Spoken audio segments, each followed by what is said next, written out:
Okay, I've had a go at the Christians, so now it's time to have a go at the atheists. Not really. I seem to have gained the respect of atheists, and that's something that I appreciate, because I think, even though I don't really call myself an atheist, I think atheists do recognise that same spirit of rationality in me that they have themselves. But I do want to make a video here illustrating why I'm not an atheist.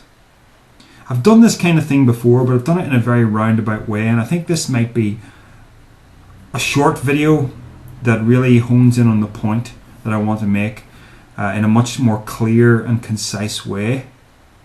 And in a sense, this is sort of prompted by a video about metaphysics that was made by I'm You and You're Me. He's a newcomer on the scene, and I'll actually give him a bit of a shout out here because he doesn't have that many subscribers yet, and I think he's really worth your attention. So head on over to his channel, I'm You and You're Me, and it's spelt in a funny way, so I'll link it down here in the description. Anyway, without further ado,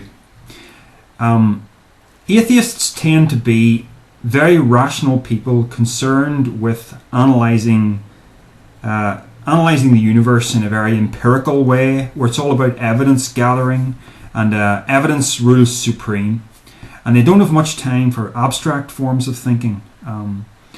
But I'm going to try to illustrate the importance of abstract thinking. Now, the scientific world is engaged in the pursuit of a theory of everything. They're not interested in belief in God as some kind of divinity, some kind of personal being who interacts with you. All that is seen as old school, and rightly so, I think. Those ideas really were the assumptions of a previous kind of civilization, and we're well past that now. There's no reason to assume that God, if he's real at all, would even be a person. That's just man's own hubris, thinking in those terms. But I think the big question that we have to answer is there a metaphysical side to the universe, or is there not? And what I mean by that is there a side to the universe that can't be bound and measured in an empirical way, that transcends our ability to grasp what it is, and yet it's real? Is that true? Or can the universe be completely explained just in terms of what's measurable? Now here's the thing. The pursuit of a theory of everything is engaged with the assumption, and it is an assumption, that there is no metaphysical side to the universe. And if that assumption is wrong, then the quest is ultimately futile. But here's the thing now. Scientific people, atheists, if you start off with a complete denial, a categoric denial of the metaphysical, you are doing so by putting the cart before the horse. You're doing so with the assumption that empirical investigation alone can take you to a theory of everything. You're assuming at the outset that the universe is explainable purely empirically, and then that assumption, which isn't really founded on anything, because we're not at a theory of everything, and it's questionable whether we can actually attain it. You're sort of talking, you're reasoning from the standpoint that we've already got a theory of everything, therefore we can deny the metaphysical. You see what I mean? But you can't really deny the possibility of the metaphysical. Now, just to really reinforce this, let's, just follow me with, because this is so technical and it's very easy to take a wrong turn here. Just imagine a circle, okay? And that circle is the universe of things both seen and unseen that correspond to the physical universe. In other words, that which either has already been detected or will be detected with the technology of the future. That's the universe. Everything that is real is measurable. That's the universe of empirical analysis. Just think of that as a ball sitting right there, okay? Now, I want you to imagine a great big fuzzy arena all around that, and we'll call that the metaphysical. So it's like the physical, here we are, the universe exists within the metaphysical, which is a big unbound singularity, can we call it that? An unboundness, an infinity, whatever exactly that is. The infinite, as I tend to call it. So the big question is, do we need that to understand that? I would say yes. But a great deal of atheists are acting under the assumption that they only need this. Okay? And if I say the metaphysical is real, or if I say you can't deny that the metaphysical might be real, the objection tends to be you don't have to prove a negative. Like, I'm asserting something that requires proof, therefore until I prove it, they don't have to deal with it. But this is a bit, I know ordinarily that that way of thinking holds, but I'm alluding to something that exists, potentially, that exists outside of the constraints of space-time itself, therefore outside of measurable categories, outside of, you can't get at it. So you can't just get evidence of it because it's beyond all that. So then you might want to think, well, okay then, let it be. It's not real. But you're falling back on an assumption that the universe can be explained in terms of this, the measurable arena. And if you're wrong, the theory of everything will take you to a brick wall, or will just keep spiraling on and on into strange areas. I mean, quantum theory has taken us to a pretty strange area when we thought things were going to get figured out in terms of, Newton. So quantum theory just made everything go blah, as I like to put it in very simple layman's terms. But,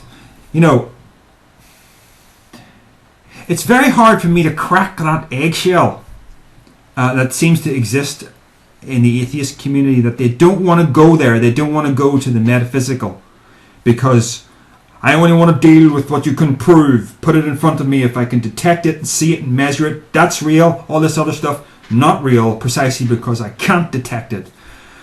But the thing is, if that assumption that you made at the outset that there is no metaphysical, if that assumption is wrong, then you can never find the answer you're looking for, because it doesn't exist in the direction you're looking for it.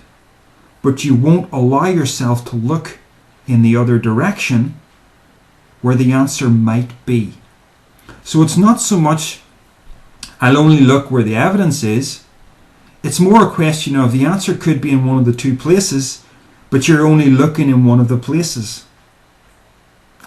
I'm trying to get you to think in ways that are a little bit more abstract, but very important. I'm trying to get you to think a little bit less like a scientist and a bit more like a philosopher. And I do think that there are very good reasons for believing that the metaphysical is real. I've talked about them in other videos, and I don't think I'm going to go into them here. But I think if you look, hard enough at what consciousness is and the way it seems to disappear back into something that isn't measurable, I think that's evidence of it. I think if you look at the universe itself coming from a singularity, which is something that you can't get at because it's infinite in nature. I think if you look even at mathematics, particularly at the number pi, whose digits are eternal, They just don't end. There is something unbound within nature. That's mind-blowing when you really think about it.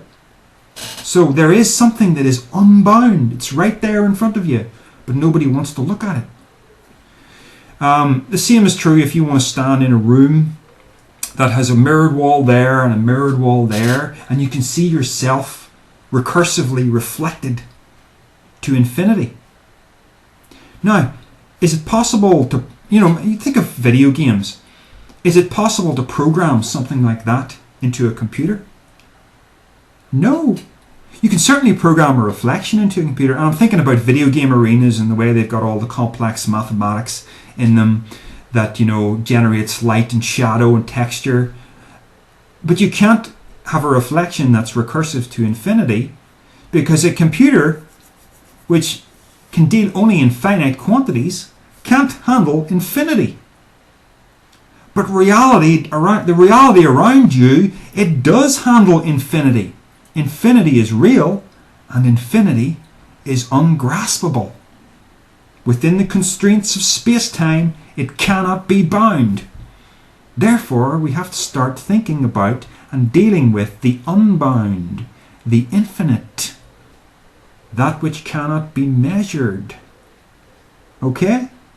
So, we'll see how successful this is. I have two agendas really on YouTube. One of them is to help Christians or those who are unhappy with their faith to see things a little bit more clearly, and to just highlight the pitfalls of organized religion and religious indoctrination. But my other agenda is towards those who are more scientifically and rationally inclined, to kind of get them to get the doors prized open a little bit, and they just keep wanting to snap shut into empirical analysis only. But no, open up a little bit more. Come on, you're almost seeing it. So